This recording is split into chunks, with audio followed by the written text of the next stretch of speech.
Welcome back to another episode of the Infinity Podcast.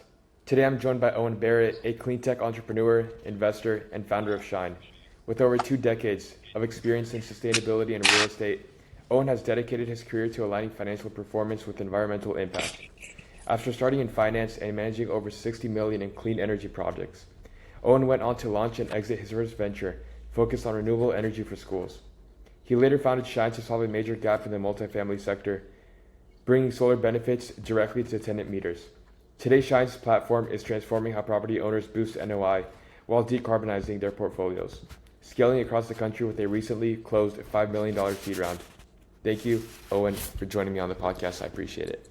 Yeah, thanks for having me. Awesome, Owen. So for the individuals listening to us who don't know your background, how you got started in entrepreneurship and solar, can you tell us more about how you started and what you're doing now? Yes, I started out in finance. I went to college for finance, worked in the finance industry for a couple of years. Came to realize that I enjoy finance, but I don't enjoy the finance industry. So I wanted to kind of take that financial acumen and sort of move it into something that I felt more passionate about. So I went to grad school for environmental science and management, and then that launched me into a career as a corporate energy manager for a Fortune 100 company in San Diego. I've always been a bit stubborn, and I've always had sort of a hard time doing things that I don't necessarily agree with, and so that's not a good way to climb the corporate ladder. So I sort of had a self-realization that I would probably have a more successful professional life if I was doing it on my own, and so I left that corporate job in 2015, and that's kind of when my entrepreneurial journey came. And we can dig into it more if you want to, but it's been filled with plenty of ups and downs, successes, failures, everything in between. Owen, I want to hear about the toughest times that you faced as an entrepreneur. Tell us a little bit more about that. Yeah, I mean, when I left my job, I'd been pitching energy projects to the C-suite, so CFO, CEO. They were old GE execs, so very not forward thinking when it came to sustainability. Most of the projects would have a big environmental or a big educational component to it. So, go and pitch a fuel cell, educate them what a fuel cell is, what the benefits are financially, what the benefits are environmentally. And I would do that for fuel cells, for solar, for battery storage, for HVAC optimization. And then I got to LED lights, and in that meeting, it became clear that it was just obvious to them what the upside was. They're like, oh, they're just more efficient light bulbs. And so they basically gave me a blank check to go upgrade the entire campus. And when I saw their reaction to LEDs, I thought, if they're thinking this is what everybody else is thinking, like all the sort of old school execs. And so I quit the company and started my first startup called Lumio. And the idea was for it to just be a lighting company to help organizations upgrade from fluorescent lighting to LED. I thought it was going to be really easy. It took, I can't remember if it was 18 or 24 months, but it took 18 to 24 months to get any kind of revenue. Wow. And so I was living on food stamps. I was, cashing out my 401k. I mean, I was so close to going broke that I don't know what would happen had I, but I was a week or two out from having to move back home to the East Coast. And, thankfully everything changed kind of right when it needed to. Owen, moving on from that, how did your first venture prepare you for Shine? Because obviously you learned the intricacies of running a business, how startups work and whatnot. Tell us a little bit more about that. Yeah, I would honestly say it's less so about the intricacies of running a business so I still don't really know probably everything I should about how to actually run a small business. But what it did teach me was how to sell. And I think as an entrepreneur, a lot of people think the Y Combinator approach is to have a technical person and sort of business savvy person.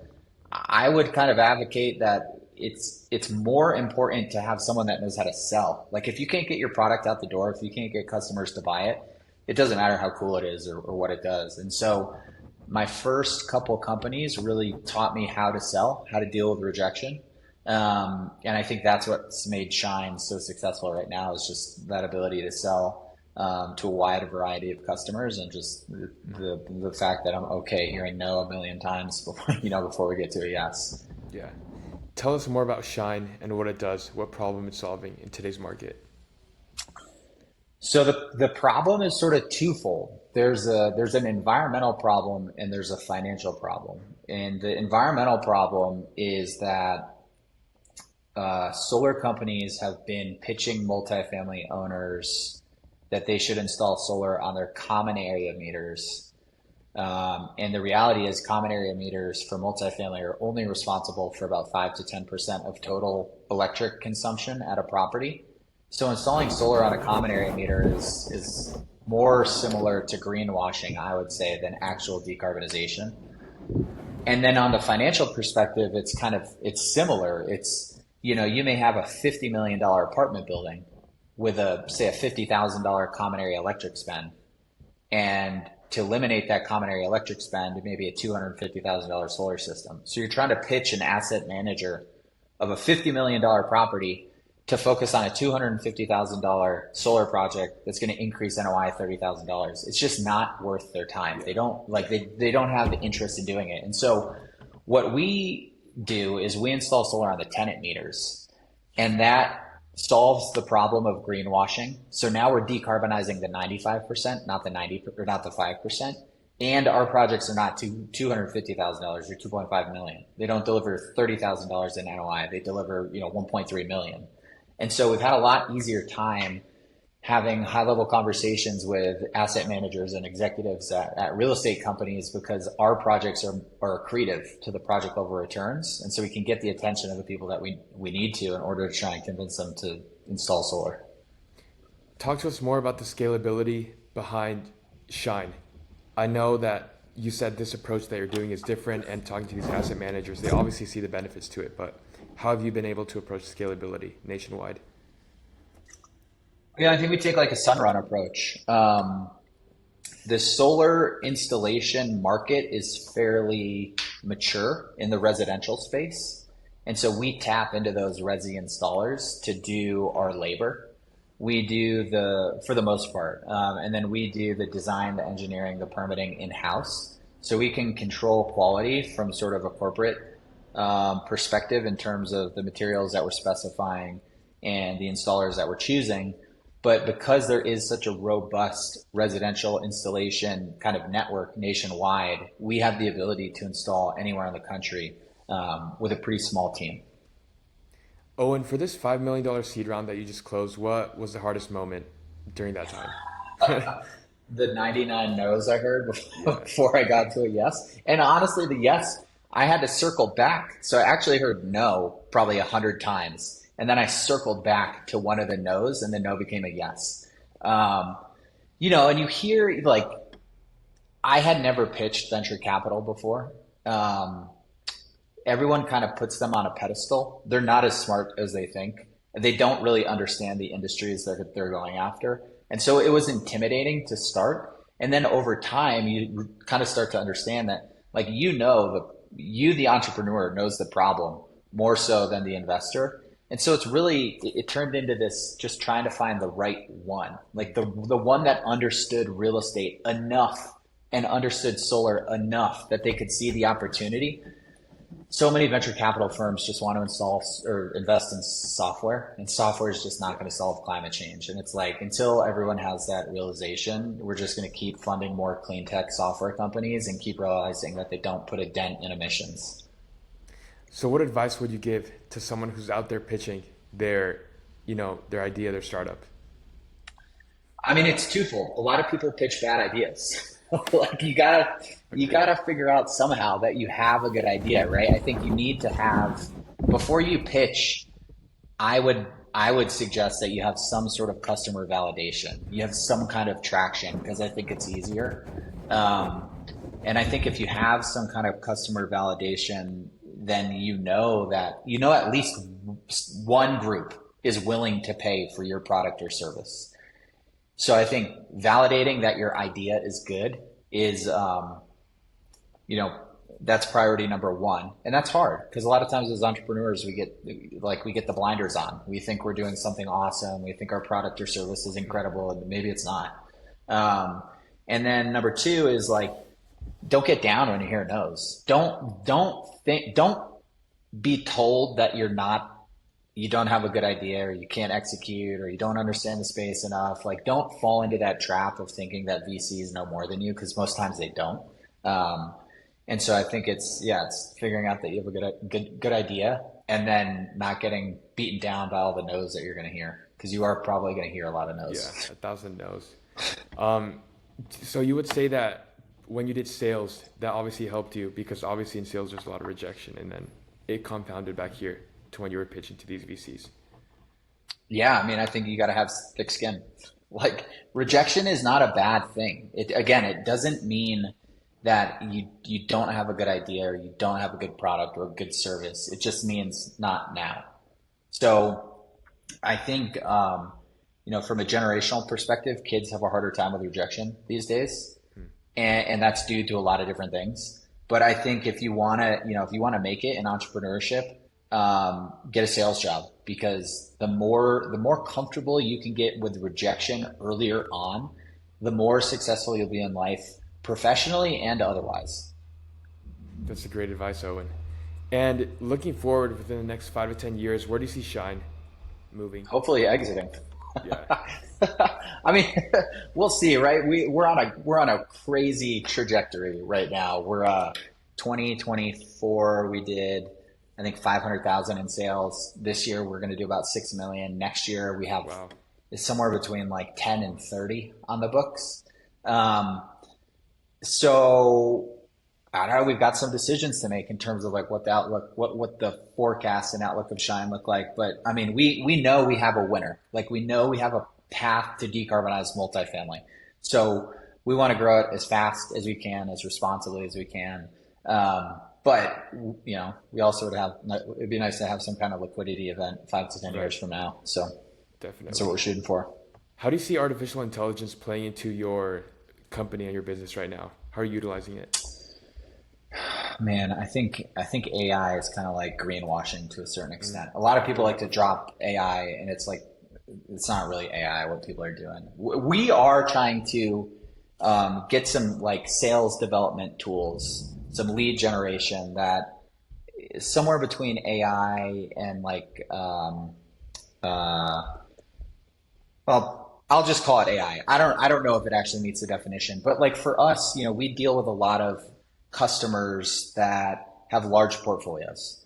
And there has to be a fast way to analyze those portfolios outside of a human doing it.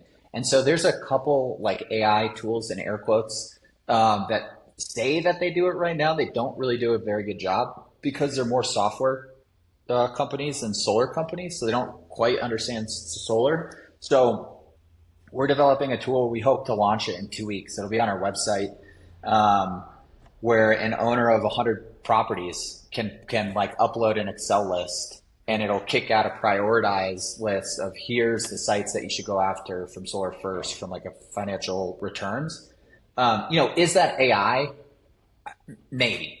I don't know, but it's definitely using technology like in the trades, which I think is still a little bit foreign to most like trades companies.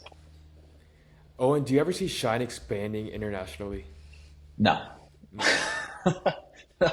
I mean, solar is complicated enough in just the US. Right. It's different state to state, city to city, utility to utility.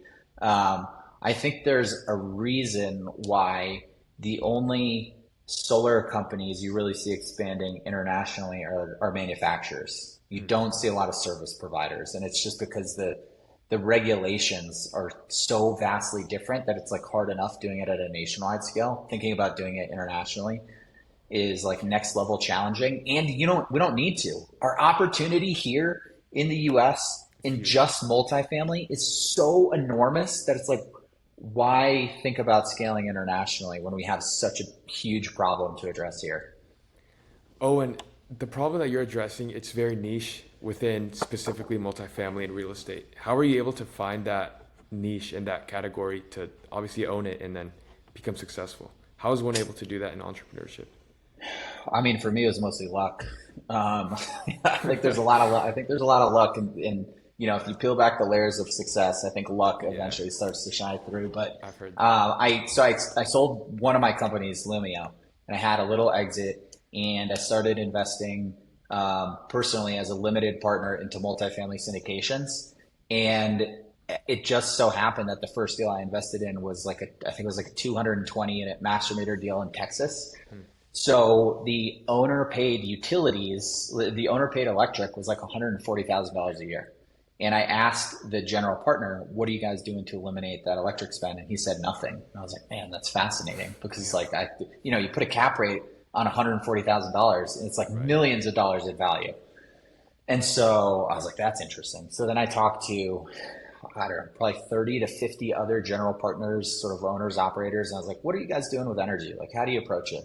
And they all said the same thing, which was nothing. Like, we don't do anything. I was like, man, this industry is so far behind. Like, it's so far behind in energy. And so we started a company called Z&E Capital to buy multifamily. The premise was buy apartment buildings and increase the value, like the value added value beyond a standard value add play with on-site solar. And that worked, but I'm not a real estate professional, nor do I really want to be. Like I realized how hard it is to be a very good multifamily operator. We are good at deploying solar. Like, my team is incredible at deploying solar. And so through acquiring multifamily properties, we recognize the opportunity, and then just sort of had an honest conversation with ourselves. Like, do we want to continue to pretend to be multifamily owners and operators, or do we want to go back to what we know how to do well, which is execute on solar deployment and stay within this sort of multifamily niche that we've identified? And that's what we decided. Owen, how are you able to balance life and entrepreneurship? I know that you also host your own podcast and you're a father as well. How does one approach that once you get to your level? I think a patient spouse helps. I mean, it's hard, man. Like, it's hard. I've recently started just not having my phone with me. Like, I've noticed that even if I'm like, quote unquote, off hours, I'm done working, but I have my phone, I will read email and respond to email. Right. And so, I'm a black and white guy. Like, I either have no dessert or I have like 17 cookies. And it's the same way with my phone. I'm either working on it or I don't have my phone. And so I've opted to just have like phone free periods, because that's the only way for me to unplug. Oh, and just looking at AI in general, where do you see it within the next 5 to 10 years in real estate? Because obviously there's the term AI washing, which relates back to greenwashing. A lot of people are hyped about it and a lot of people are skeptical about it. I want to hear your opinion on this. So I don't pretend to be a technical person. I don't know anything about what AI is going to do, how real it really is. What I can say with absolute certainty is that between Trump just destroying the energy markets in terms of taking 90% of all new energy projects offline by basically squashing solar and wind, and then these data centers being constructed all over the place, you have this perfect scenario of demand skyrocketing and supply sort of withering away. The only thing to happen is prices go up. Yeah. So what I think is like the most ironic probably event of my lifetime is, in an effort to squash the renewable energy industry, the Republicans have actually given us like the biggest tailwind we could ever ask for, which is probably double-digit energy growth for the next 10 years, which is horrendous for real estate. It's horrendous for people like us that have to pay utility bills. But it is incredible if you have a solar company or a storage company or some company that is giving people an alternative option for electricity generation other than the grid. Owen, looking at the span of your career, what has been the best piece of advice that you've ever received, and what's the best piece of advice that you've received? So I was pitching an angel investor for this company that I had. It was called Watito. The idea was to replace lights in parking garages, because a lot of times parking garages like 10 years ago, they were on 24/7. So I was like, man, this is the easiest application, again, like LEDs. And then so I was pitching this angel investor in San Diego, and he's like, oh, it's a cool idea. What are you doing to pay the bills? And I was like, oh, I got this 9-to-5 job in corporate America. And he just looks at me and says, I don't invest in part-time entrepreneurs. And I was like, man, that is like so cold, but so just like honest. And so I quit my job a couple weeks later, and then I called him up and I was like, hey, Bill, I quit my job. Are you interested in investing in Watito? And he's like, no. So that wasn't the only reason that he didn't want to invest. But yeah, I mean, it made me come to terms with the fact that like if you're not bullish enough on your own idea to quit your job and go all in, you can't expect investors to be. And I'm not telling everyone to quit their job. Like, don't quit your job until you're at a place where you're ready to. But don't expect anyone to invest in your side hustle until you're ready to quit your job. Yeah. Owen, what has been like your breakthrough moment, or like the realization, like the period that you said, I'm never going back to corporate America. I want to pursue full-time entrepreneurship. This is what I'm doing. Probably, I mean, man, it was probably getting $100,000 check in the mail that I just put in my personal checking account. I was like, so it was twofold. So I had one event that made me quit corporate America, and then like 18 months later, I got that check in the mail, and I was like, I'm never going back. I was a project manager to install a fuel cell at a life sciences company in San Diego. I think it was a $10 million project. After incentives and tax credits is about $4 billion, and it saved $1 million a year in electricity.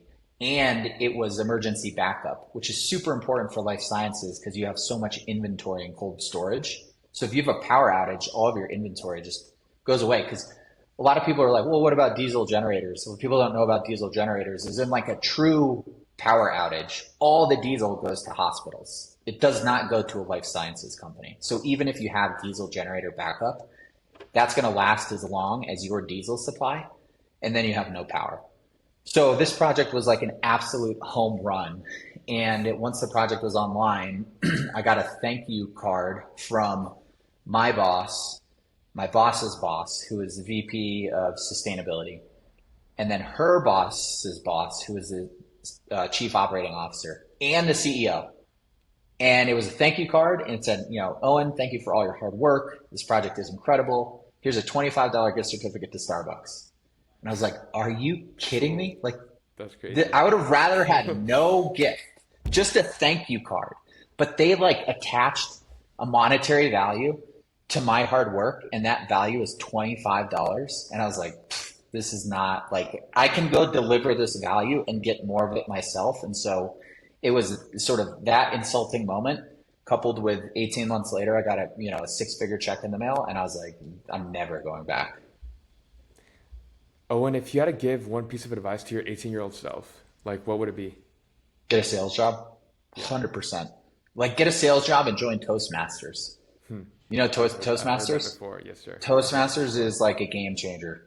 Yeah. Because public speaking is such a fear for most people. It was for me. I mean, it still kind of is. If I get in front of like a big room and speak, it's still, it's still a little nerve-wracking. But just having the tools to speak in front of a group of people, and again, having that ability to sell and that ability to face rejection. I think if I had done that, I'd be like, I would have be like 10x where I am today. Yeah. I'm cool with where I am today, but I think I would be further out. Owen, wrapping up on this podcast, where are people able to find you and Get Shine and all the projects that you're working on? So our website's getshine.com. I think there's a contact form on there. And then the only social platform that I'm really on is LinkedIn. It's just, I think, Owen Barrett on there. Cool. Thank you, Owen. I appreciate your time. This was great. And I'm looking forward to everything that you're going to do. And I know it's going to be great. Yeah, thanks for having me. Awesome, man. Bye-bye.